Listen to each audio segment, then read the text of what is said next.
खबर शामिल कर लेते हैं अमेरिका से, जो कि हमेशा से दुनिया भर के तारकीन वतन के लिए ख्वाबों की सरजमीन समझा जाता है। लेकिन ये ख्वाब किस हद तक हकीकत बन सकते हैं, ये सवाल आजकल फिर से अहम है, क्योंकि अमेरिका की सियासत में एक बार फिर नई हलचल मच चुकी है। डोनाल्ड ट्रंप दोबारा सदर मुंतखब हो चुके हैं और उनके हालिया बयानात इमिग्रेशन के मसाइल पर बहस को मजीद गर्मा रहे हैं।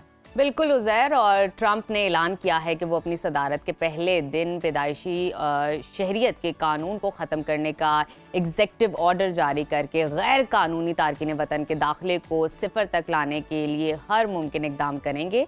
इनके मुताबिक इस तब्दीली का मकसद गैर कानूनी इमिग्रेशन को रोकना और अमरीकी शनाख्त को दोबारा मुस्तहकम करना है।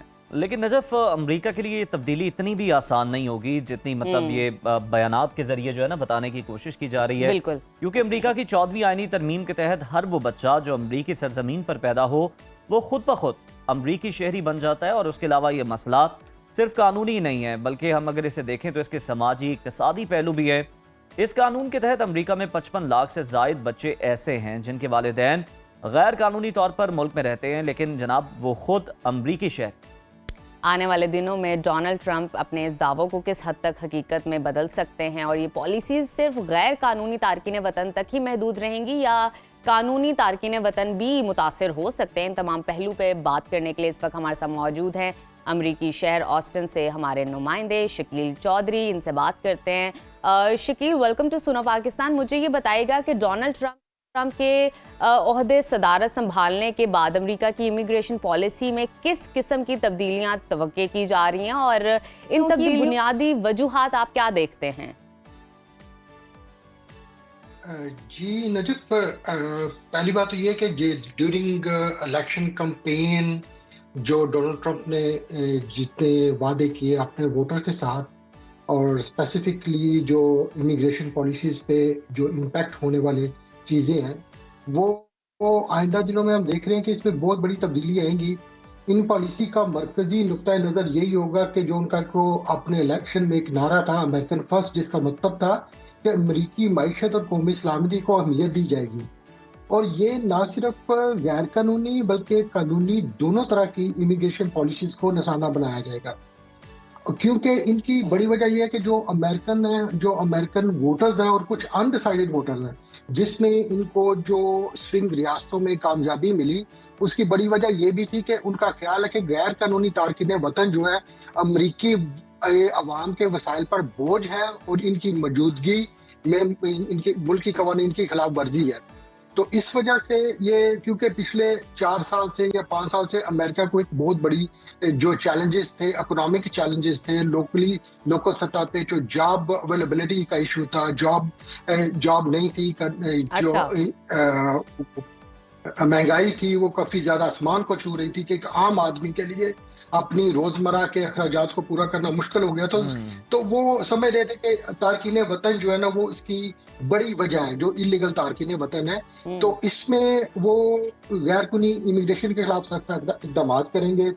उनकी अवलीन तरजीह होगी कि अमेरिका में गैर कानूनी तौर पर रहायश पजीर अफराद को मुल्क बदल किया जाए। उस हवाले से बिल्कुल शकील, उनकी ये कोशिश होगी, और हमने देखा था इंतखाबी मुहिम में भी वो बरमला इसका इजहार करते रहे और दीगर मौक़ों पर। ये बताइए, इस पॉलिसी का सबसे ज्यादा असर किन तबकों पर पड़ेगा, किन के लिए जो है मुश्किलात बढ़ सकती हैं? जी, मैंने जिस तरह बताया कि ये दोनों ही इमिग्रेंट और नॉन इमिग्रेंट लोग दोनों पर होगी। फर्स्ट ऑफ ऑल जो एक एग्रेसिव स्टेप है वो गैर कानूनी तारकीन वतन की तरफ उठाया जाएगा, जो साल जो सिस्टम में रह तो रहे हैं लेकिन वो किसी भी तरीके से वो जो है ना वो लीगल नहीं है। पहले मरहले में उनको यहाँ से उनका डेपोटेशन प्रोसेस शुरू किया जाएगा। उसमें डिटेंशन सेंटर ऑलरेडी जो है ना वो बनना शुरू हो गए हैं टेक्सास स्टेट में और दूसरी अदर रियासतों में। जो बॉर्डर के करीब रियासतें हैं उसमें डिटेंशन सेंटर की तमीर और उन पर जगह हजारों एकड़ जगह एलोकेट कर दी गई है कि उन लोग जो अनडॉक्यूमेंटेड लोग। जी।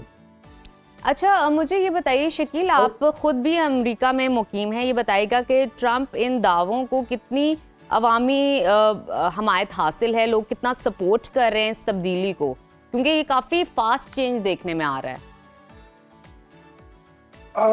जी, ट्रम्प के जो हामी लोग हैं वो ये समझते हैं, इनको बड़ा ये एक बड़ा एक ऐसा टेक्निकल क्वेश्चन है जिसको समझना पड़ेगा कि ये लोगों की क्या वजह है कि क्यों वो ऐसे जो तारकिन जो हमें जरा प्रिसाइजली समझाइएगा, हम समझना चाह रहे हैं। जी जी। तो खास तौर पर जो ट्रम्प के वोटर हैं, जो खितामत पसंद है, स्पेशली दही इलाकों में, और दही इलाकों में जो ये समझते हैं कि इनकी वजह से हमारे जो वसाइल के ये अमेरिकन वसाइल पे बोझ है, वो लोगों को वो उस वजह से ये जो अमेरिकन उनको उनकी वजह से अमेरिकन ट्रम्प को वोट भी मिले थे। ये इसी वजह के इन पॉलिसी को तो वो समझते हैं कि गैर कानूनी तारकिन वतन अमेरिका पर बोझ है और इनकी तरफ वजह से हमें मुलाजमतें नहीं मिल रही, जराइम में इजाफा हो रहा है। क्योंकि लास्ट 4 ईयर में ऐसा भी हुआ कि 1-2 साल ऐसे भी आए जिसमें पहले एक प्रोसेस था। वो प्रोसेस क्या था कि जब जो ही कोई बंदा अमेरिका में इलीगल इमिग्रेंट एंटर होता था तो उसको पहले डिटेंशन सेंटर में रखा जाता था, बाद में उस पर 3 या 4 माह का प्रोसेस होता, उसमें एक बेल बॉन्ड जो है ना वो इशू किया जाता। वो डिपेंड करता था जज पे, वो $5,000 का हो सकता था, वो $500,000 का भी हो सकता था। तो उस बेल बॉन्ड को भी खत्म किया गया। और उसमें फिर जो हमारे जो बड़े सिटीज थे लाइक न्यूयॉर्क, ह्यूस्टन, डैलस और कैलिफोर्निया के जो बड़े शहर थे, वहां पर क्राइम की रेशो बढ़ने लगी।